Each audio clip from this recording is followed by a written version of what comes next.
All right, welcome back to Fleccas Talks, the podcast, episode 64. Today on the show, Dana White slapped his wife. We're going to tell you if that's good or not. We have some breaking insight into the looting going on across the country. There's a lot more to that story than meets the eye. We have a special guest you're not going to want to miss. Richard Ratboy got into a fight the other day. It was all caught on camera. You're not going to want to miss this week's housekeeping. And last but not least, masked Muppet psychos lose their cool in Costco. What happened there? We'll find out all this and more. It's Fleccas Talks, the podcast, episode 64, ranked the best new podcast of all time. Because words are just words until action actually starts. And actions speak louder than words. But at the same time, words speak louder than actions because sometimes it's the right thing to do. Very cool. Very cool. It's Fleccas Talks, the podcast, featuring Richard Ratboy. All right, this week's episode is brought to you by our friends over at My Patriot Supply. Guys, let me tell you this. Prepare for the worst or you will regret it. Things are not looking good right now. The wheels are coming off. The Biden administration is not helping us out. Eggs are $9. Things are not looking good. If you want to prepare for what's probably coming, go to preparewithfleccas.com today for $200 off a 3-month emergency supply food kit from our friends at My Patriot Supply. This is a massive sale. They're doing $200 off. They're doing this so everyday Americans can afford to have emergency food on hand. Go to preparewithfleccas.com today. $200 off a 3-month food supply. How nice would it be to have that and never need it? But imagine the opposite. Imagine if something happens and you don't have an emergency food kit and stuff really hits the fan. You're going to wish you had one. Each kit comes with breakfast, lunch, dinners, and snacks. Get one for every person in your family. It's so worth having. I have one just in case. It's the right thing to do. Preparewithfleccas.com is the website. $200 off the 3-month food supply is the deal. Your order will ship fast and free and arrive in unmarked boxes. Preparewithfleccas.com. Go there today. Support the people supporting the show. My Patriot Supply has supported the show multiple times. Let's support them right back. It's a full 360 win. Everybody's happy. Preparewithfleccas.com. Go there today. All right, let's get into housekeeping. All right, housekeeping. Welcome back, Richard. Thank you. We have some things causing heart attacks and blood clots this week, as we always do in the beginning of the show. This week, it looks like sarcasm is causing heart attacks and blood clots. Is that what the headline says? It says, being sarcastic puts you at greater risk of a heart attack. Docs warn. Docs warn. Yeah. Well, they're baffled, and now they're warning. Well, they've been warning for quite some time, right? Yeah, exactly. And we have another, recommendation from them. Well, first off, sarcasm, we're dead. We're already dead. We're already a little overweight. Yeah. Doctors say a little overweight. They don't use the O word. If I were to have a heart attack or a blood clot, it was probably the sarcasm. Yeah, good out for you. And then so doctors are also calling on more people to learn CPR after Damar Hamlin's cardiac arrest. Yep. So obviously Damar Hamlin last week went down with some sort of heart issue. We don't know what it was from. But we may never know. Yeah, we may never know. People have already lost interest in the source, getting the source of it. And I bet Joe Biden and the administration are going to make sure no one fully knows what happened there. It was probably just nothing by the time it gets resolved. Well, you know what I was thinking too is the commotio chorditis, however you pronounce it. If that was what it was, then that's the narrative going around.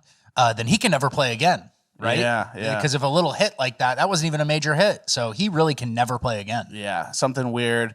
There was also a person who went down in the Old Dominion game. I'm not necessarily jumping to conclusions, but it was a young basketball player.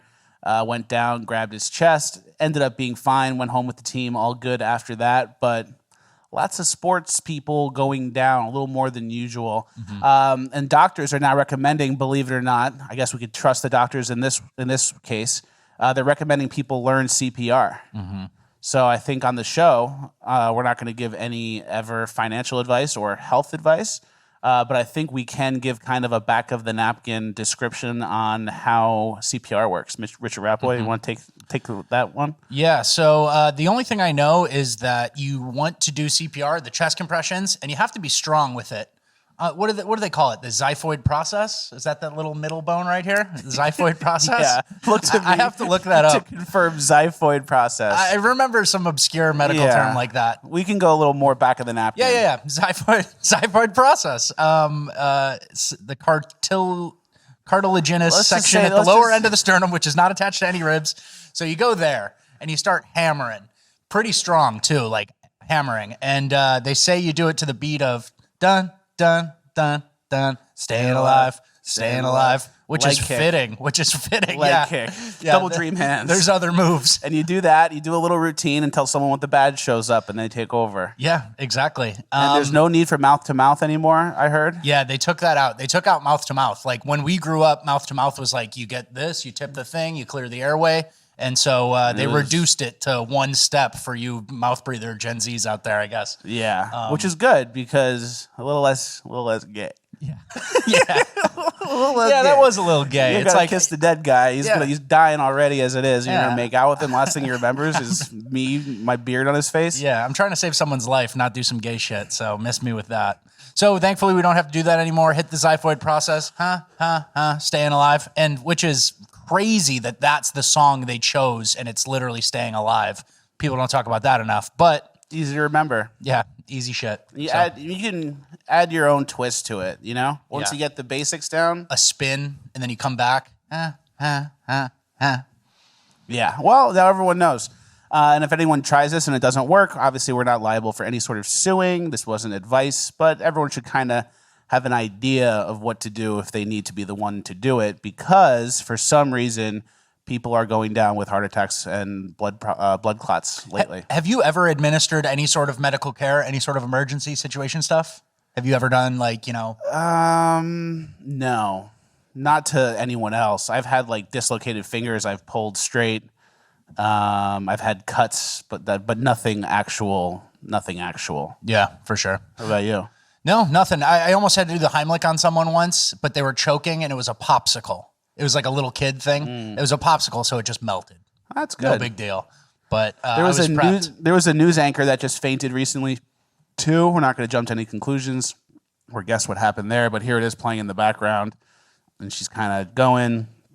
She's going, and she gets a little squirrely and goes down. Yeah, it's scary how the brain kind of like, you start repeating things and it's just like you're fighting for your life on live air. Like that is not good. So there should be like a thing where you go, hey, I know I'm in the middle of a news hit, but bail me out. Pull me out. Yeah, exactly. There was a thing in the news during the week about how there was a bunch of fake doctor bots on Twitter. Yeah. And those were a lot of the bots that were pushing the fake COVID stuff, the lockdowns and the masks, and like enthusiastically pushing it. And then it's like a lot of them were bots. Yeah, exactly. And these people, these two doctors, I think there was actually a network of 3 doctors. They all interacted with each other. And it kind of reads like a 4chan type, like troll, like Ukraine flag, mask, vax, like they hit all the points. Oh, yeah. And some of these people went viral. Dr. Robert Honeyman, fake, had a tweet with over 4,000 retweets and 43,000 likes.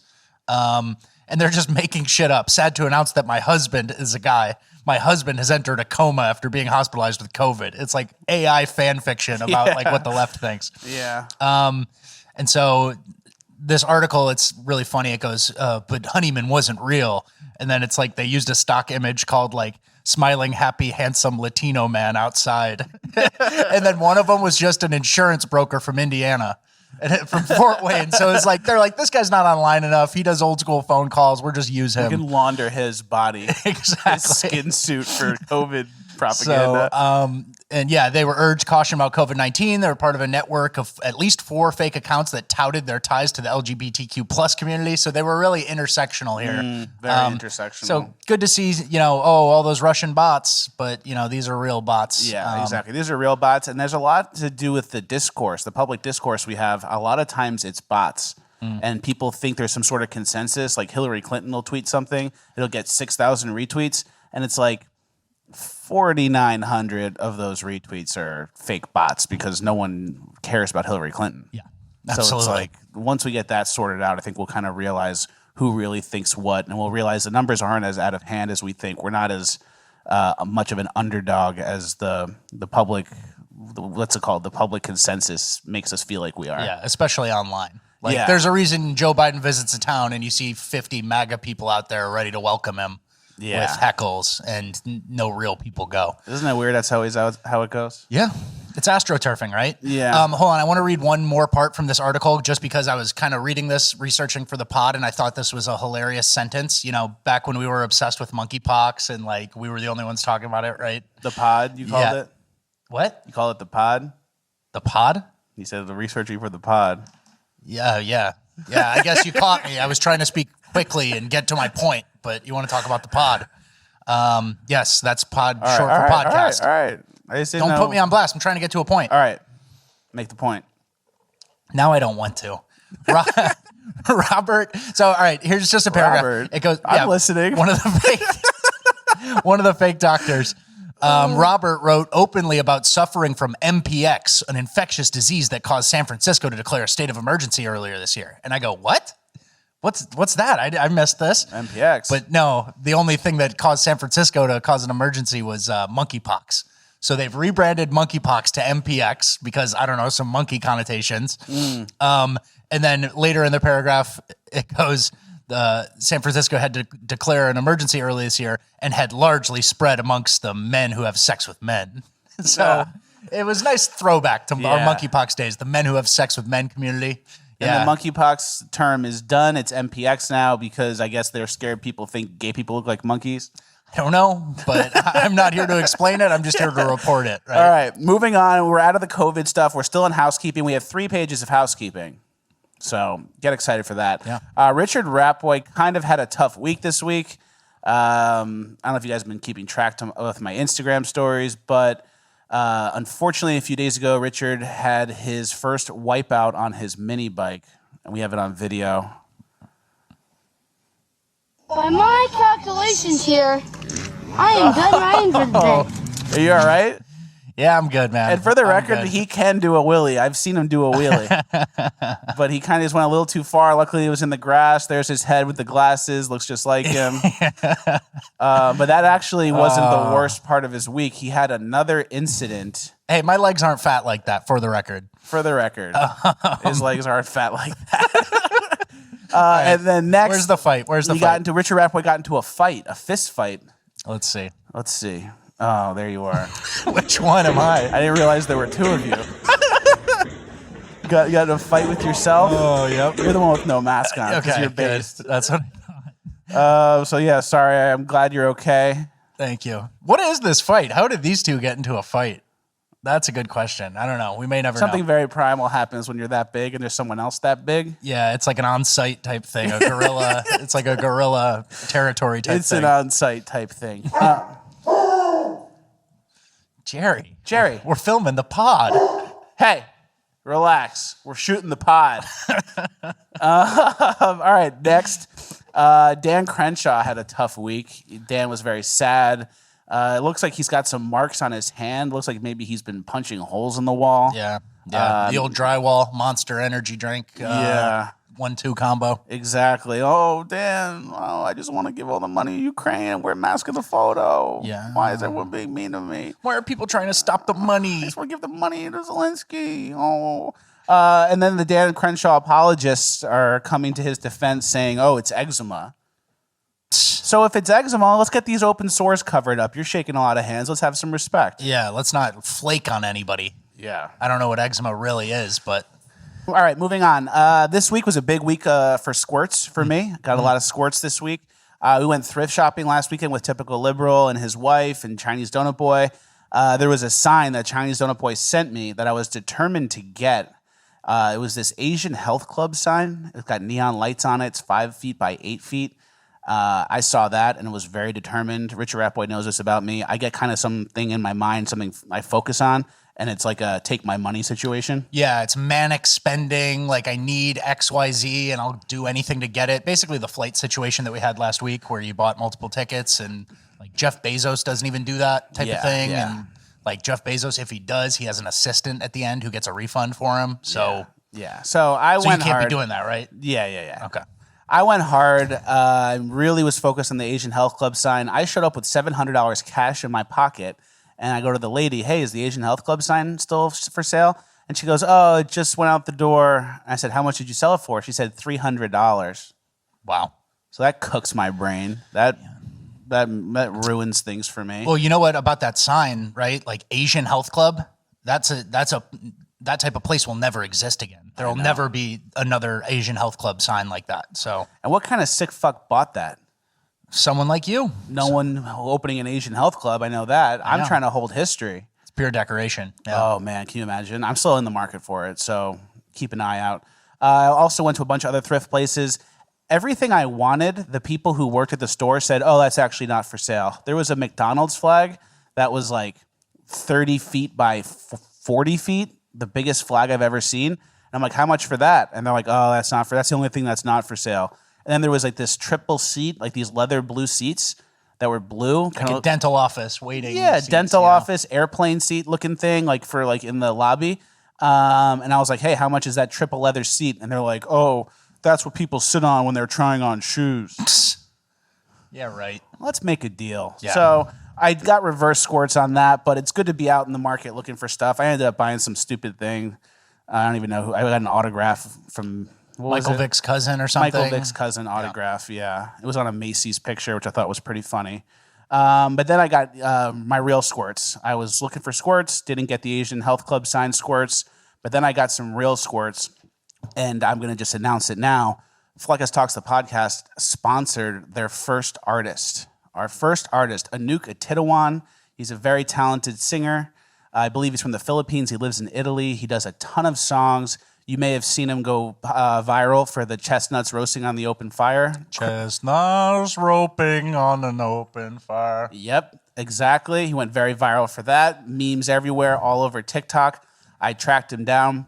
I said, hey, let's do a deal. Let's sponsor 5 songs. Here's the first one he made for us. Check this out. Hello. This song is brought to you by Fleccas Talks, the podcast. Thank you, Fleccas. You're welcome. No New Year's Day to celebrate. No chocolate covered candy hard to give away. All right, that's enough. That isn't, I mean, guys, You guys get it. we got something special cooking here. Make sure you give him a follow. Go comment on his stuff. Be very nice to him. If anyone's mean to him, I will do everything in my power to kill you.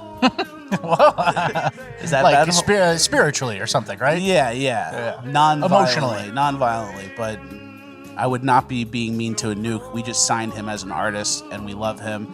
We signed him to a nice predatory deal. We have all the U.S. distribution rights. No, I'm kidding. Well, of course not. It was a very good deal. Everyone's happy. We're sharing his stuff. He makes great music. The podcast is sponsoring. I requested a Meatloaf song. I would do anything for love, but he said that it's out of his range and it wouldn't sound good. So Oh, he's humble. yeah, and if you can't do the song, let's not Force it. and botch it. Let's do songs that fit your range. Yeah, like chestnuts roping. Yeah, chestnuts roping, all that good stuff. So we're very excited to have Anouk on the team. We're going to be going over more songs that he made for us in Bonus Land. So make sure you go check out Bonus Land. Links are in the description for that. Patreon.com/Fleccas. YouTube join. It's all in the description. We had like another 100 and something people join Patreon last week. So the community is growing. Good group to be a part of. Do you want to tell them what else we're talking about? Just kind of do a... Yeah, sure. In Bonus Land today, we're doing a deep dive on Sam Britton, the luggage twink, the Biden luggage twink. There's a little bit of a story that's not being told and that people are kind of brushing over. Like the luggage thing already happened, but we're going to do a deep dive into his past, which is damning. There's some damning reports. Richard Ratboy did a deep dive and he found some stuff, and I think we got him good. It's really like it shows his character, and it's not, Sam Britton doesn't really move the needle, 3 weeks after the luggage theft. But you're going to want to hear this, basically. Yeah, exactly. All right, moving on. Last page of housekeeping. We have a lot of things to get to. We're still in housekeeping. I was thinking the other day, you know how I'm obsessed with Rob Smith? Yeah. All I talk about is Rob. It's about Rob, Jingle Bell Rob. Yeah, it's a big, Rob. sesh. Yeah, Cabanas. Always. And I was thinking, what if I get Alzheimer's one day, and then all I have, like for long-term memories, all I remember is the Rob stuff? So I'm just like going around the house, and he's like, "Oh, me and Rob, we used to go to a cabana. We used to party in a cabana. We went on a boat. Rob was at Mar-a-Lago. He met President Trump. He's America's favorite gay black veteran." Wouldn't it be kind of like ironic, like if your brain synapses just like fired wrong, yeah, and that's and all I'm you like did? 70 something, and all I remember is the Rob Smith jokes, and that's like my past, my history that I remember. Well, you're kind of already there, buddy. I don't know if you realize that or not, but you're kind of already a Rob Smith Alzheimer's patient. Yeah, I guess I am. All right, I just thought that was funny. I wanted to mention that. Yeah. That's the end of housekeeping. We're coming into Cringe of the Week.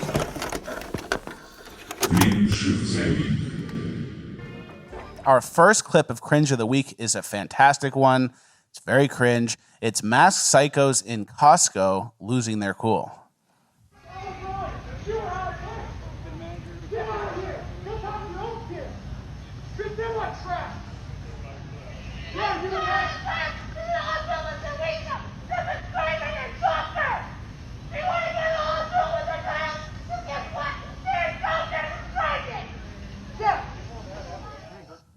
Wow. So as a Costco fan, which you are. I'm a huge Costco fan, and that looked like a diaper fight of some kind. Oh, interesting. They both had diapers in their carts. I don't know. That guy seemingly had a lot. Might have taken the last of them or something. Yeah. But, I think that there's a point where if you're yelling like that, you're yelling like that in public with your fat, purple-haired wife. Like, why don't you just swing on the guy? You already don't care. You're already like a Muppet.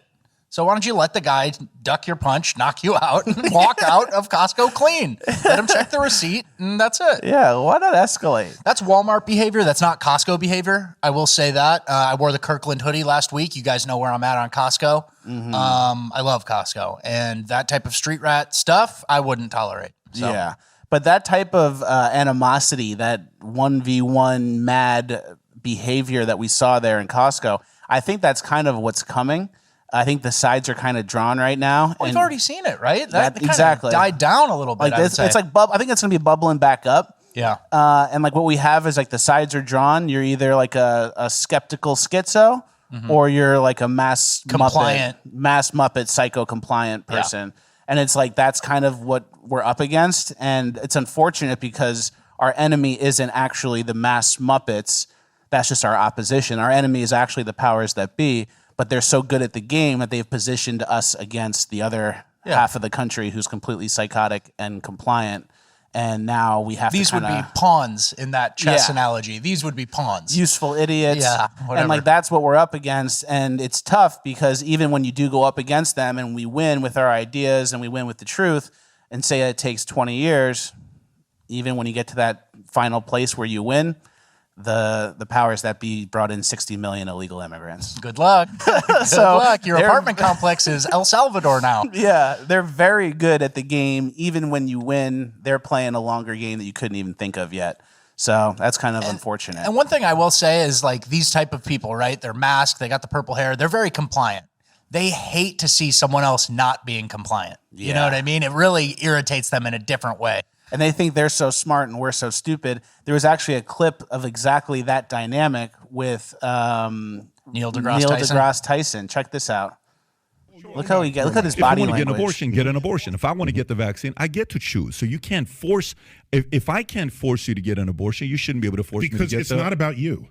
It's about people you interact with, and that's the social contract of public health. We don't even know if the vaccine worked or not at the time. Yes, that's what the trials are, dude. That's why you trial. Are you missing data? And he gets all squirrely. That's what the trial, because he's so much smarter than everyone. He's so smart. You should listen to Nerd Black Science Man, right? Yeah, he's freaking out so bad because of how smart he is and how stupid you are. Yeah. That manic energy is just like not what moves the needle, in my opinion. That's not strength. We gotta do the trial. Well, when you're arguing for the vaccine, all you have is manic energy, right? Like that's all you got left at this point is that manic energy. And we do it for the social contract. And it's like, that's not my social contract. You guys rushed out that contract and said, everybody sign really quick. We got to get this done. And it's like, no, that was a no trials, like rushed out vaccine. I'm not interested. And as we know, it didn't really work. Joe Biden famously is vaccinated and got COVID like 4 times, right? Yeah. Everybody else. That's just the most obvious example. Exactly. But that manic energy, that's one side.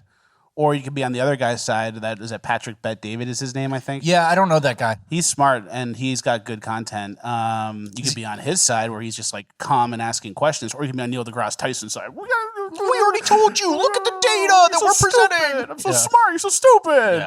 Yeah. So that's another compliant case. man, another compliant mass Muppet psycho. Yeah. All right. Next, Matt Walsh. Matt Walsh won Transphobe of the Year.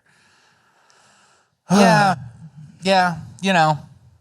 I'm tired of not being taken seriously. Yeah, I'm tired of not getting the recognition we deserve. Matt Walsh, I don't think, has said half the funny bits that we have on these trans people. Yeah. And our bits are original. We're coming every week. It's depressing. He made a movie. Yeah. But, maybe we shouldn't fill the void of existential dread with worldly things. Okay. Yeah, that's fine by me. Maybe we shouldn't look to the world to make us feel normal and good. There's times too, like when there's two really good movies and there's only one, movie of the year. Yeah. It could kind of be like that, where it was very close. We're in the top 5. I'd like to know the nominees. I'd like to know, I wish it was a better presented thing. I'd like to see who's in the running first, play it up, maybe get a people's favorite. Get a vote going via text or whatever, American Idol style. Yeah, would have been a little bit better. It's kind of depressing for us, but there's always next year. And you can't really win 2 years in a row. So once he's out of the picture, I think we have a good shot next year. Smart. All right, next we have the trans age guy. This is interesting, and we're not making fun of this person, by the way. We're just going to play the clip. Hi, everyone. It's day 95 right now of my post-op transgender girlhood, and I got Missy with me today. All right, that's enough. Yeah. Okay, couple things here. Number 1, we're not making fun of anybody. We're not being mean. Yeah. Number 2, that, to me, not being mean, looks like a person and sounds like a person that you would see in a psych ward. Yeah, like that flat tone or whatever they call it, flat affect is just like, yeah. And I felt sad watching that. I was like, okay, this is the really dark side of this whole operation. Yeah, very dark. It's kind of a person you would see in a psych ward. We're not being mean. That person has had surgeries done to them because they said so. Yeah, because they said, hey, doc, I'm ready for the surgery. And doc goes, okay. He's looking up at the patient, at the paperwork. And he goes, yeah, sure. Because obviously there's no real qualifications, right? I'm actually a 12-year-old girl. And it's like, okay, yeah, we can get you on the table for that. We'll get you close. As close as we can. So that's kind of interesting that they're getting surgeries done on what's clearly a mentally disturbed individual. Yeah, that flat affect, that weird delivery. I don't know. It seems like a genuinely really sad scenario. And I don't want to go too far into it, but like, that's different than like the loud, hey guys, what's up? Here's why I'm a girl and everyone should accept that. Yeah. It's a different lane, Yeah. It's not exactly good. There was what you were telling me. This is what most of the cases are, right? Yeah. Like the random trans person like who's the TikTok people. The TikTok one who goes viral because it's like, you thought I was a girl, or like, they play like they actually look like what they're trying to be. The vast majority are this type, where it's like an ugly, sad, overweight, not traditionally attractive, asymmetrical face type stuff. So that's kind of where most go. Yeah. And this could be presented to people or to children or to, I don't know about children because I don't want to introduce children to these things, but everyone's presenting the trans agenda, the LGBT, the drag queens to kids. And I think if you presented this as well, or if they saw this, or if people saw this, everyone would hesitate to really keep pushing it on the kids. I think so too. Yeah. There's like a way around that where it's like, for everything they're doing, we can kind of do our own version that shows the problems. Well, that kind of reminds me, there's 3 people, right? 3 types of this. And this is very broad. The trans person who looks like they tried to, and maybe got good, and it was like a feminine guy and it worked out for him, worked out. And then they're promoting it, right? Then there's the Chloe Cole who got pushed into having a surgery and like thought they were trans when they were a kid and detransitioned and is acting out against it now, right? Two extreme ends of the spectrum. And then there's this kind of in the middle, a sad, unsure of themselves person that's like socially awkward and like got directed to this somehow, right? Yeah. So it's like none of them are good, right? Yeah, it's yeah. kind of like really weird. None of them are good, and this is just like one of those kind of red pills. You know what I mean? You see this and you go, "Oh, Yeah. there's an extremely dark side." We can to this. package that correctly and deliver it to the masses, and then people will go, there's more to the trans, drag queen, LGBT stuff than what they're saying, all the good things. And it's funny because this is kind of like a warning, right? And I was having a conversation with you off screen that I thought would be a hilarious like skit, like Babylon Bee type skit, which is we were talking about like when would you bring your kid to a drag show, or when would you show your kid, you know, this kind of stuff? And it's like this would be an example. Like you really don't want to end up like that, do you, Johnny? Right? And so another example I thought is like, well, when would you bring a kid to a drag show? And then I thought of this like kind of Beyond Scared Straight situation where you take your kids to a drag show to show them how pathetic it is. This could be you if you don't Like, do your homework. yeah, if you don't do your homework. And we've both talked about this, and like our parents kind of use this as a technique. Like, oh, you don't want to be working out in the hot sun. Like focus on school, go, you know, do a professional degree or something, you know? And so this would be a similar thing. Like you see, hey, Johnny, you see that? Yeah, everyone has to pretend that it's good. They pretend this person's attractive and a big star, the dancing and the lip syncing. They all have to act and then look at him walk around the room for dollars. He's got to dress like a girl and he collects dollars. It's pathetic, Johnny. Don't see. All right, we've seen enough. Let's get out of here. But Yeah. like Beyond Scared Straight, like drag horror. You know, we'll take the kid to the drag show. Yeah, It's we'll show him. And we'll roast the drag queen. Look at this performance, Johnny. He's not even singing. And he collected $6. Johnny, that was $6. He's wearing mom's clothes. And he had to shame someone to get that money. And then also it's like, Johnny, you hear that Aretha Franklin song? That's every week. They do that every week. He just mouths the words, Johnny. Everyone pretends and they clap and they act like something was accomplished, but no, they just got drunk on mimosas and had brunch. Like, it's pathetic. That's a good idea. Yeah. That would work on my kid. Yeah. Beyond Next, Scared Straight, drag, trans. We need categories for all of them, all the Yeah. pitfalls. Beyond Scared Straight, fentanyl. Look at this street rat. Just just go. like- Yeah, he stole all the meat. never do any drugs, Johnny. Yeah. Next, we're still in cringe. Trans swimmer is losing all the races.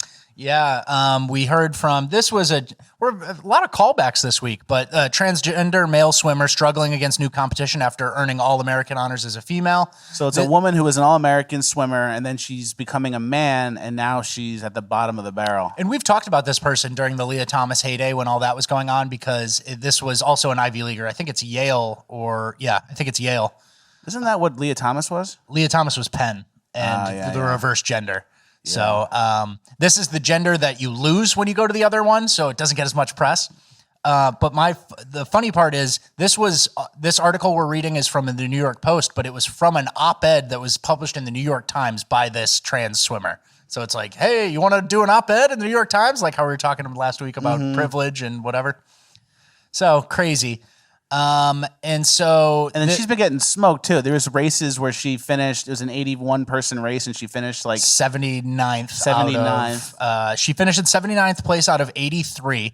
And then the people that she beat were, here, let me find the paragraph. The 4 people to finish behind Hennig, according to Outkick, were a swimmer born without a left arm and 3 others who specialize in the breaststroke. So it was like 3 people who don't do that swim and then a guy with 1 arm. So that's who she beat. She used to be a champion. Used to be an All-American. Why are you doing this? Yeah, exactly. Why are you doing this? Exactly. And then it goes on to say another one, his 400-yard freestyle relay finished in last place out of 5 teams, and his swim time was the slowest of all swimmers in that race. So she's getting smoked trying to be a manlet. Should we just cut her from the team? We aren't on the team. We can't do that. Oh yeah, that's not my decision. Above our pay grade. I was like, let's just cut her, but I have nothing to do with Yale swimming, unfortunately. And then like the entire thesis of it, of this op-ed was, I believe that when trans athletes win, we deserve to be celebrated just as cis athletes are. We are not cheating by pursuing our true selves. We have not forsaken our legitimacy, blah, blah, blah. So it's like the whole op-ed is, I'm trans, I'm doing this, you shouldn't criticize this. It's like asking the clowns which show at the circus should start. Like, what should we start with? I don't know. I don't know. The clowns, probably. Tell me when you need me. Yeah. So it's just a whole weird situation where New York Times loves it. Right? New York Times loves it. They're busy writing articles about that. Yeah. No betting, nothing to bet. If it was the other way, I would say, oh, I know who to bet on. Make money like Leah Thomas. It's reverse betting. And it's never the same. Men versus women swimming. Growing up, I may have told this story, maybe in bonus land, but growing up, I was in high school, and I was a large fellow. I was a football player getting recruited for college, so I was a large fellow. Why are you saying was? You can just say I continued. I was waiting for you to light me up. So I was like a junior in high school before the summer, and I had to apply to colleges. And my sister was was a swimmer. She's on the swim team, very good swimmer. And she said, let's race right now. And if you lose, you have to write your college application today. And if you win, I'll severely help you with it. Okay. I'm not going to incriminate myself. It's not like she said, I'll do it for you. But it was pretty close. And then I just smoked her. I jumped off the edge. I just went, woof, woof, like did 3 strokes, got to the end and hit it. And she was a girl. I beat her by half the pool. And I was like 290 pounds. And she was like a swimmer girl in good shape. And I just smoked her. It wasn't even close. Yeah. People forget that like launch off into the pool makes a big difference. That I was like, I'll race you to there. I'll race you to there. And you're a girl. I'm like, okay. I jumped in and just like, half the pool's done. Yeah, she should have made it a 10-lap race. If she was smart, she would have made it a 10-lap race and smoked you. Yeah, exactly. So that's how it goes. I have firsthand experience. I'm a swimmer. I have a swimmer's body. Yep. Moving on. Manatee swimming. Manatees are swimmers. They move. Yeah. Hippos move. Hippos move too. Yep. So no doubt. There's swimmers out there like me. There's a Admiral Levine interview. Sorry, I missed that one. It's all right. Just give it a rip. Admiral Levine's breaking glass ceilings. March is Women's History Month, which is why we're all here. And, you are a pioneer and have smashed many glass ceilings. What does that mean to you? And what does it mean to have Women's History Month be celebrated in this way? Well, thank you for that question, and thank you for your kind comments. I think Women's History Month is an opportunity for women to support each other. I think that we need to work to empower each other and to provide mentorship and an opportunity for success. So if someone opens the door, I love that. Yeah, we're done there. I love Levine. I love the Admiral, the good old Admiral, smashing glass ceilings. Glass ceilings, yeah. Isn't glass ceiling not even hard to smash? Yeah. Isn't glass clear and it's like a little bit of resistance, and then you go right through it? Yeah, glass. You drop it from waist high, and it breaks like a BB gun. Anything can break glass. It's not like a cement ceiling. It's not a steel ceiling. People break through it all the time. I don't even get it. I think it's almost more insulting to women to say, "Oh, the glass ceiling is keeping you in. You guys can't even break glass." Yeah, it's like weak upper body strength. Rachel Levine, good upper body strength. Boom, punch through the glass. Send in a hitter to break that ceiling for all the other girls. And here's also the thing. It's like, I love how they're talking about Women's History Month. March is Women's History Month. Aren't you ready for it? You're a woman, right? Admiral Levine, the good admiral, became trans in 2011. So this is a 65-year-old person, I believe, 65-year-old man. Yeah. So did like 50 plus years as a man. So basically got to almost retirement age as a man, and then decided to shatter some glass ceilings, right? Now it's time to help the ladies out. Yeah. So Clown World, honk honk, welcome. Yeah. Love Levine, love the Admiral. We need to get her. I might get a picture of her and just put it on the wall. Yeah, in the Admiral outfit too, and like salute it in the morning. Yeah. Good idea. I live like that. All right, last couple of things of cringe. Jordan Peterson drip. I'm just gonna say it. I'm a fan of Jordan Peterson. I like the guy. My bed's a mess. I don't clean my room or whatever his thing is. My bed's not made, so get it all out now. Yeah. That being said, a lot of these outfits don't look good. I think the Schnozberries Taste Like Schnozberries guy wore the same fit. In that commercial? Yeah. Schnozberries. I think he's on tilt. He's a little on tilt. He's like, there's something going on with him. I like Jordan Peterson too. I think he's great for like those entry level, like, you know, young men. And there's a reason they want him gone and dead. And Canada's trying to like strip him of all his stuff.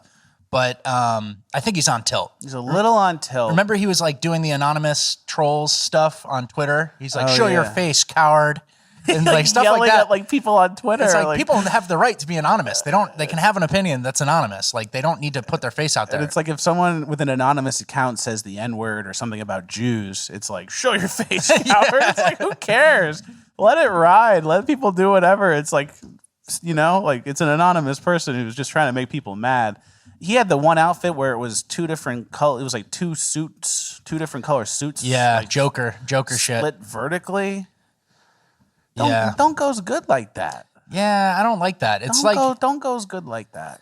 Yeah, you're becoming like I don't know, like Spike Lee or something, and it's like you're Spike Lee courtside at the Knicks game when you should be like old seasoned professor, elbow patches and like sticking to your roots is what I would say. Tweed all day. Tweed. Herringbone. It's winter. Stick with tweed. Yeah. I don't like the socks. I don't like the pants that go up that much. And then with the little sneaker shoes. I think if you just meet him and you go, hey, nice to meet you. Oh, I'm so-and-so. Oh, nice to meet you. And then you see his outfit and you have to say, like, what's with the suit? Is this a bit? Yeah. Are we doing a bit? What's the costume? I think you call it a costume. Yeah. I think it qualifies. Respectfully, what's the costume about? Yeah. That's how you leave it. All right. Just had to get that on the record that I don't support the drip, and I don't think it's trending in a good direction. Yeah. Once we saw the vertical 2 different color suits, that was bad. That was a red flag. Everyone's sirens should have been going off. Mine were, and now we're seeing this. What's next gonna be? Yeah. Naked. Not good. Whatever. We'll be watching closely though. We'll be watching very closely. All right. Next, this is a quick one. Cringe of the week. This guy doing bear crawls. It is important to not forget that you are an animal. We are right here. That's the cringe of the week. The ape family. That's the cringe of the week. He's monkey walking. Monkey walking like that. That's cringe, dog. All right. Yeah, you can go further than me. Yeah, I can't do the bear crawls. I actually watched this video all the way. Do you want to hear my take? Yeah. Well, this guy goes hard. He goes too crazy. He does the Tarzan walk and he climbs trees, right? And he goes, all right, I'm going to do a Tarzan class for these people. And he wakes up in a hammock. He does all this stuff to say he's a monkey. And does all this stuff to say he's a monkey. Yeah. And like, it's okay if you want to do an alternate fitness thing where it's like climbing related, right? Like that could be good. You want some forearm strength, you want some upper body strength, whatever. But then there's a part here. I decided to teach Tarzan classes because you don't need the monkey sounds. You can do kind of like an alternate fitness thing and be like, yeah, we're working on our forearms and we're walking on our hands. And the rings and climb the trees. You don't go full monkey. You don't need the monkey sounds. So that's all I'll say. Smart. That's it, you know? Good to get that on the record. Yeah. All right, we're at a cringe of the week and we're moving on to Urban Decay section. We have a special guest for Urban Decay coming up in a few clips. It's really eye-opening stuff. But before we get there, Dana White slapped his wife. Yeah, let's roll the clip. She whacks him. He whacks back. There's a little scuffle. They're probably drunk, right? Probably drunk. Lost her cool. Hit him. He did a good job of not going viral for this. You'd think if a guy slapped his wife, it would be everywhere. He somehow got out of this, and it only went viral in like certain communities, UFC, a little bit on Instagram. Like he did somehow a great job of keeping that from going everywhere 24/7. I don't know how he did it. Well, I think when you're not cancelable, there's a little less motivation from those left-wingers to kind of spread that. They won't even go for you. Yeah, it's like, well, what are we going to do? Who are we going to talk to? Everything's pay-per-view. People just give their money right to the UFC. Okay. Yeah. Let's go cancel. Let's go bully someone else. Yeah, so, that's a good point. That's a big portion of it. So where do you stand on the slapping of women or retaliation against women? Yeah, so when it comes to this, and let us know in the comments what you guys think, if it's ever okay to hit a lady. There's a lot on the internet that's the main phrase from a lot of men is equal rights, equal lefts. Yeah. That's their little phrase that they do. How do you feel? I don't buy into it fully. I don't buy into it at all. Mm-hmm. I am in the camp of you never hit a woman no matter what. even if she's hitting you, you never hit a woman no matter what. Your wife, you never hit your wife no matter what. My dad taught me that at a young age. You never hit a girl no matter what. And that's kind of just like the advice I got, and it's true. And my dad's a G, so I'm gonna keep listening to him forever. You never hit a girl no matter what. If she's hitting you a million times, get away, restrain her, put something in between you two. But there's never a need for you to hit a girl unless I'm a huge proponent. Unless she's like holding people hostage with a gun, and it's like some sort of not snakes on a plane. Like If she's got like a demonic plan that she's putting into action, of course, that's a different level. Yeah, that's like you kill the person. Yeah. And there's the whole famous Bill Burr bit where he goes, "There's never a reason to hit a woman." And he's like, "Well, I can come up with a few." Yeah, if there's a person who has like 10 hostages and a gun, and you get up and you untied your ropes, and then you can, I would. But if it's like a domestic situation where it's your wife and you're drunk and you're fighting, you're never going to see me hit anybody. I'm a big proponent of restrain and de-escalate. But, I've seen a lot of these videos where those kind of online commenters are talking about what I said, equal rights and equal lefts, where a guy will eat he'll eat like 20 little girl punches, and then he'll go boom and knock the girl out. And it's like, that's not cool. That's disproportionate force. And that's crazy, So I don't know. Don't hit women in general. Don't hit women. Fleccas stamp of approval. Like that's some really radical thing that we had to discuss. But this Dana White one didn't seem that serious to me. In that situation, it seemed like a drunk little tussle. Exactly. They're in a nightclub with his wife. It's just like she hits you. Just go to your goon and say, take her home. Yeah. Get her your goon, put her in the SUV. Put her in the SUV. You ship her home. And get her home. And you drop her home. You say, take her home. Yep. You embarrass me. I'm trying to build an empire. You're embarrassing me. Fredo, take her home. This is the same kind of thing, though. Like there's nobody to cancel. Like calling Matt Walsh transphobe of the year is funny. It's better for him. It looks funny, It's not like, doing any damage. So yeah, no damage done somehow. Yeah. Good PR team. Yeah, great PR All right, team. next we have... And I like Dana White. I like Dana White, too. I was sad to see this. I love Dana White. He's a great guy, stood by Trump, loyal. He's friends with the Steve Will Do It and Elk Boys type of guys. He seems just like a cool, down-to-earth guy, right? A little bit of wife hitting. Little bit. She's like a tiny lady, too, so it's like not like it hurt. Yeah. But do you maybe catch the punch, and then you get your goon, take her home? In a cool movie world, that's what you would do. Put her in the straitjacket, tie her up, take her home. All right, next the lobotomize her. And if it was JFK's family, if it was JFK in 1961, it's like, let's just dig around that brain. Dig around the brain, make her a Zambi. Yep. All right, next the girl stealing from TJ Maxx. I knew it. I knew they were going to steal the stuff. I knew they were going to steal they something. took the entire rack of clothes. All different sizes. They weren't exactly shopping. 3 young ladies with all this stuff. And they just walk out. Good for them. That's how it is. And they load up. And they go, oh, is someone watching us? Oh, we're facing a little resistance? Leave me alone. Stop filming me. Stop filming me. You can't follow a woman. Let me steal in peace. Look at this little gang. Why are you doing this?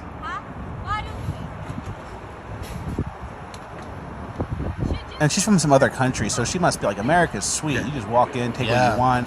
No one even knocks on your door saying, hey, where'd all that stuff go? You just go. You got the license plate? She's covering her. I'm just waiting for them to leave. They got to get... Yeah. I'm just waiting for them to leave so I can document their license plate so this can end up in a police report that gets buried on some cop's desk and never opened again. That's the part. It's like, you had the chance to stop this cart. Yeah. You could have gone in, stopped the cart, grabbed it, and impeded them. Instead, you go, let me get the license plate, and nobody ever follows up, and they do it again next week. Yeah, exactly. Which brings us to our special guests. We have a special guest coming on the show. His name is Joe. I don't know how to describe him. I guess he's a loss prevention enthusiast. Yeah, he's kind of a loss prevention hobbyist, enthusiast. He's in it for the love of the game. He doesn't take a salary, but he helps out a local grocery store in Bellevue, Washington. Yep. They call him Batman. They call him Batman. The hobos call him the hero, like in a derogatory way. He's the hero. Like, oh, don't try to be a hero. So he impedes, he stops, he is fighting the guerrilla warfare on the ground. Yep. So we're going to give him a call. He has some stories for us that are very insightful. It's not just people stealing the stuff and then using it or whatever. There's actually a black market that not everyone knows about. We're going to get him on the line, and we are going to go a little deeper into what's really going on with all this looting. All right, joining us now is Joe, the loss prevention enthusiast. Joe, how's it going? Oh, pretty good. Good. Thank you for coming on. Tell us what's going on, where you're at in Washington, and kind of what you're seeing on the day-to-day. Okay, yeah. So I'm in Bellevue, Washington. It's considered probably the nicest city in the whole state. There's a lot of big money here. You know, we have Microsoft, we have T-Mobile, we have SpaceX, Boeing, all in this general area. You know, Bill Gates, Jeff Bezos live here. So it's supposed to be the nicest, and has been the nicest city in the state really for quite a while. It's slowly beginning to go downhill. A lot of it is overflow from the Seattle problems we have, and what I specifically what we're talking about today is just retail theft and a lot of the drug problems that fuel it, and it's really just happening at like local Fred Meyer, you know, and just it's crazy what's going on.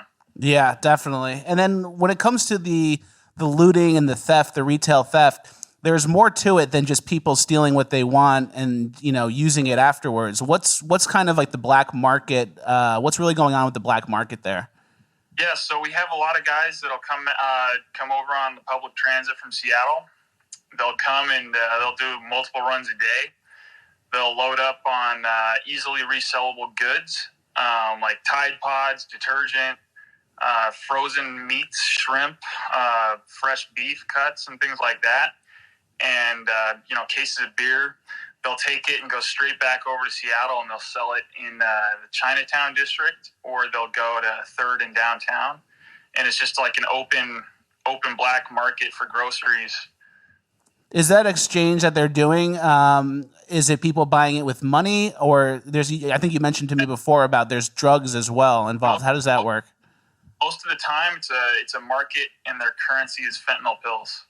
Interesting. So the addicted person will go in, steal stuff, come back to the market, get paid in fentanyl.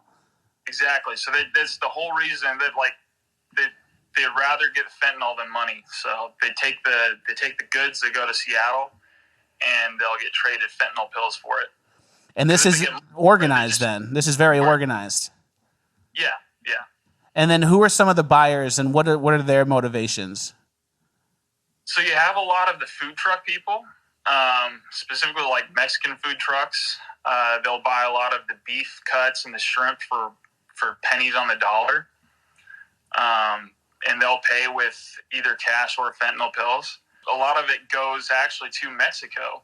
You have a lot of people buying it, and they end up shipping it via multiple ways. They'll ship a UPS or FedEx, and they have these accounts that if you ship a certain volume per month or per year, you get significant discounts. So if you ship a certain weight, you're able to get almost like up to 80% off. So they ship tons of goods down to Mexico for very cheap. They'll find a big truck, a semi truck that's empty going back to Mexico, and they'll load pallets up with goods. And that's why you can go down to Mexico and you can buy Fred Meyer branded detergent on the street down there, or in shops down in Mexico. Wow. So there's only in Seattle. Yeah. So they're fully sending people in who are addicted to drugs. They'll steal the products. They'll pay them in fentanyl pills. Then they'll load those products up onto a truck or use American shipping companies, ship it to Mexico, and then sell them on the streets or in the stores there. Exactly. And that's the whole reason. If anybody can go to Mexico, and you can go to the shops down there, and you can see for yourself, you have a ton of American goods, labeled with, sometimes the stores have exclusively found it, like Fred Meyer stickers on there or something like that. You'll find that down there. Wow. Anywhere. Wow. When it comes to this black market, what are some other things that people don't realize is going on? Well, a lot of the times people will just go in and take what they want and leave the store, right? But other times, receipts is a big thing. So say I go shopping at Fred Meyer and I get my monthly groceries, detergent, maybe some glassware, kitchenware, things like that. And a lot of times I'll take my receipt, and as I'm walking out the door, I don't want to mess with the receipt, so I'll just throw it in the garbage, right? Most shoppers, a lot of shoppers do that. And if you have paid with cash or debit card, these guys will go and dumpster dive for these receipts, and I've seen them take the whole. They just run up to the front of the store, they grab the whole trash bag, and they leave, and they go sort through it, find receipts. They'll get that receipt. They'll go in the store. They'll load up all the exact same things on there, and they'll go and straight to customer service, return it all, and get cash for it. And that's another way that they can then get fentanyl. Is they just make a cash purchase for fentanyl. Wow. And so stores like the one that you have been mentioning, how much are they losing? Do you know ballpark numbers wise how much they're losing? I heard the loss prevention had mentioned at one of their worst stores in Renton, Washington, they're losing like $35,000-$45,000 a day. $35,000 to $40,000 a day. Wow. Yeah, that's the number that I was given, and I'm not surprised by that. Just from my activities of whenever I go shopping, I just kind of hang out, and a little bit longer and watch these people and see, who's stealing stuff. It's super concerning to me, and I'm trying to figure out a solution to it. Just from the activities that I've done, I prevent easily like $2,000, $3,000, $4,000 of theft just in the short amount of time that I'm there. Maybe 2 hours, and I can stop $3,000 of stuff going out the door, and that's just what I can catch. It's crazy, and that's just in the Bellevue store. Wow. And there was an example that Ratboy told me about the meat cart, like over $1,000 of meat. Yeah. There's this one guy. He walks in, just wearing a big puffy jacket. That's all he had. He takes a cart in. About an hour later, 45 minutes later, he's rolling. He goes through the self-checkout, buys an energy drink and a water, and this is what they do. They hold the receipt in their hand with like a water or something they buy out in the open to make it look like, oh, here's my purchase. I'm legit. I'm walking out the door with my receipt is in my hand. And they all do that, right? They even do it with the old receipts, like, oh, this is my receipt, and so. But the difference is that this guy, he had like 3 full like black garbage bags full of stuff, right? And so I confront him and was like, hey, you didn't have these black garbage bags when you walked in. I noticed you just have the 2 items on your receipt. He's like, oh, I had this stuff. This is my stuff. And I felt like reached down to touch one of the black bags, and it was cold, right? So I knew immediately it was meat or something.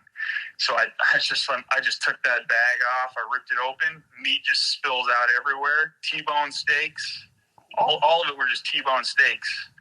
There was like, $1,300 worth of T-bone steaks, frozen shrimp, and beef jerky in those bags. Wow. And he was just going to walk out and sell that to whoever, and then to a food truck for fentanyl. Oh, yeah. Yeah, a food truck or Mexican restaurant, anybody you can sell it to. Wow, that's crazy. Sell all of that in probably an hour. Wow. So that's like good money for them too, and it's a lot of product. $1,300 in meat. Say he sells it for a quarter of the price or an eighth of the price. I mean, he's got a few $100. Wow. That'll buy him enough fentanyl pills for the next, several weeks. Yeah, exactly. Yeah, so the big takeaway, I guess, is it's not just people going in, taking what they want, and then just eating it themselves or drinking it themselves. This is a full organized black market business. They're palleting this stuff up. They're shipping it everywhere. and they're getting paid in drugs. Yeah, absolutely. Or it's a lot of local consumers. Like they'll post a lot of it on OfferUp or Facebook Marketplace as well. And people who go on there and they buy from these people, they have to know that it's stolen, right? There's no way you don't meet up with like one of these crackheads, right? That's selling bottle 10 packages of Tide Pods and be like, oh, this is legit, right? Of course. It's very obviously stolen and being reselling. I mean, the correct term, I believe, is called boosting it, right? Boosting. And then the people who pay the price, we already have inflation we're dealing with. Now we have stores like this that are losing tens of thousands of dollars a day. The people paying the price, it goes back to the consumers, the regular, good, normal people who are buying. Yeah, exactly. Wow. Yeah. Very cool. Well, Joe, thank you for coming on, and thank you for taking a stand, too. You're a loss prevention enthusiast is a good way to put it. You do it for the love of the game, but it's good to have people like you out there because that's what we need more of. We're not getting help from our government or the police, it looks like. So I think standing up for your local grocery store is an admirable move. So thank you for that. We're going to send you a base mug. Oh, right on. And we might work more with him in the future. Yeah, we might reach out to you in the future and do more interviews or do some sting operations or something. We'd like to put an air tag. Yeah, we'd love to put like an air tag on some of these products and see it go all the way to Mexico and kind of follow it the whole way. Exactly. That's an idea that I've had, and I want to follow through on that for sure. Cool. But, Let's do it. Thank you, Joe. Thank you for coming on. We appreciate it. yeah, thanks for having me. All right, bye. So, Joe, great guy. We couldn't even go into it to a lot of the stuff that he really does because we wanted him to just kind of paint a broad stroke. But the main takeaway of this is street rat, drug-addicted fentanyl zombies are coming for grocery stores' throats. Like, this is not like, oh, a T-bone went missing in my pants. This is, I'm trying to find a receipt for $1,200, and then I'm going to use that receipt 3 times over the course of the day and just walk out of there with cash, you know? Yeah. It's like insane. And then the people who enable it, the Mexican food trucks, like he was talking about, crappy cutting corners restaurants who probably have a C rating on cleanliness anyway, are now buying meat product that's been unrefrigerated in the care of a fentanyl addicted street rat for several hours. And so that's what they're serving up on that. Oh, I love Taco Tuesday.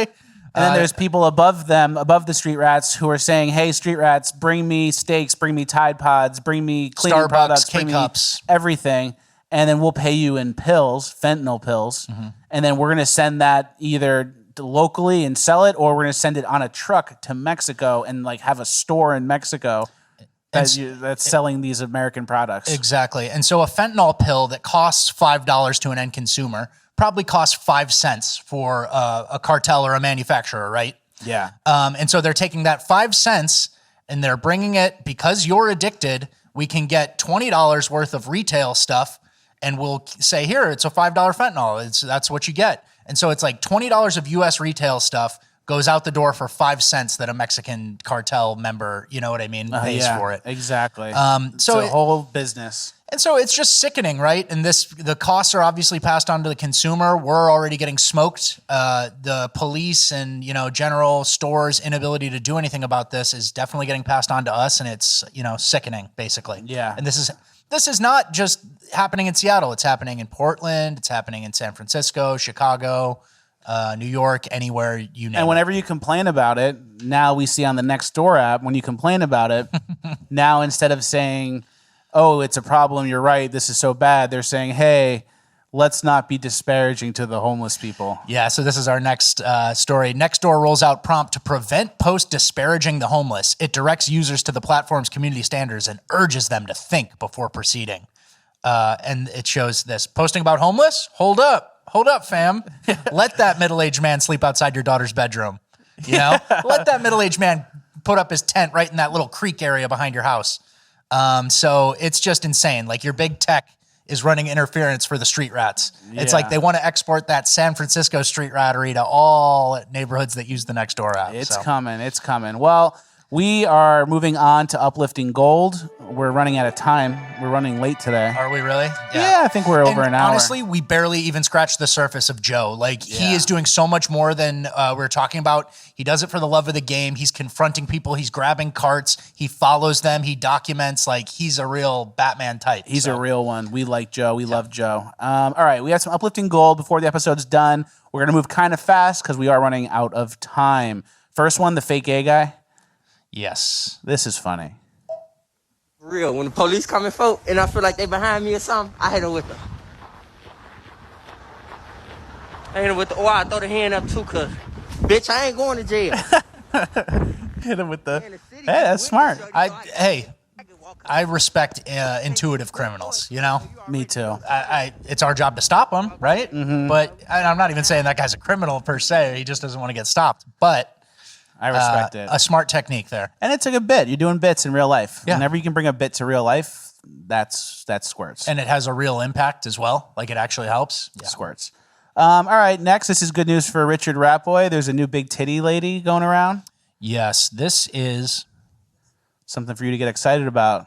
Richard Ratboy loves this stuff.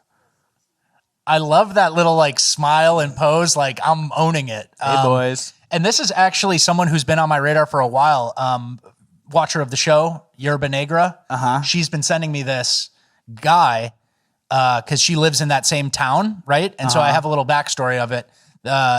There's like an Instagram account, like people only in Arcata or something, like, or people of Arcata. And they posted this, like thinking it was going to be like laughs and everyone's going to clown on this person. Like, this is insane. And then people were like, this is mean. That's her identity. Take this down. And so they got bullied into taking it down. And apparently this person works at a library. I was a little hesitant to like bring this up unannounced because it's just kind of a person, you know, like the other one's a teacher who's going to the kids. Yeah, this is just a person you're obsessed with. This is just another person I'm obsessed with. So I was keeping this personal, but now that it's gone viral a little bit, I thought bring it to the show. It's allowed. Yeah. All right, next, the Roach clip. This is a nightmare for everybody.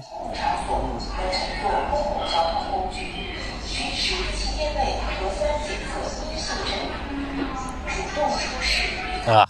No. Person filming was a menace, just not helping at all. Imagine filming and getting that shot and you're like, no. I got the shot. I got the shot. I think that means that's the guy from Men in Black, right? Yeah. That's the Men in Black cockroach guy. Sugar. Yeah. John Fetterman. That's Fetterman. That's Fetterman. All right. All right. Next, let's see here. 8%. Let's just end it with this. 8% of Americans. Yeah, new headline says 8% of Americans say they think they could beat a lion in a fist fight. Dan Crenshaw hands. Yeah. They use the same stock photo. So 8%, it's a lot. It's basically 1 in 10 people. But the truth is, 10% of that 8% is probably right. Okay. There's a couple people. There's 1% of the population who could. Is that what you're saying? Okay. You punch that lion. You punch his teeth out. Yeah. Break his teeth. I don't know grab if his mane. Control him. I don't know if I agree with that. Like, a lion's head is like this. It's like your whole torso. So I don't know. What are you saying here? I mean, it's not impossible, is the point. I'm getting the vibe that you think you could beat a lion in a fist fight. Tell me that's not true. Like, I'm not going to say I think I'd beat a lion in a fist fight, obviously, but that would be stupid. I think me with brass knuckles could pretty much beat a lion in a fist fight. And then if I always carry brass knuckles, I know that's not the prompt, but if you always carry brass knuckles, you might say yes to the survey. You could say yes to the survey because you always have brass knuckles on, you knock out the lion, you chip his teeth, he runs. Okay. Yeah, I guess the lion could run if you get him on one. Like, the lion doesn't have to stay there and fight you. You ding him. He takes one punch and he goes, I'm out. One brass knuckles, you carry a little weapon, you ding him. All right, man. I think you could too. I think we'll just end it with that. Yeah. Well, yeah, you're right, buddy. You could beat up a lion with brass knuckles. Thank you. All right, cool. That's uplifting. Yeah. That's uplifting for me. Okay, that's the end of the episode. Thank you guys for watching. Like, share, subscribe, all the good stuff. FleccasMerch.com for the best merch in the game. Patreon.com/Fleccas and YouTube join for Bonus Land. We have a great Bonus Land episode coming out on Monday. Sam Brenton. We're Sam deep diving. Brenton deep dive. We have more Nuke songs. Make sure you support the sponsors. Links are in the description for that. They support us. Let's support them right back. Thank you guys for watching. We'll see you at the next one.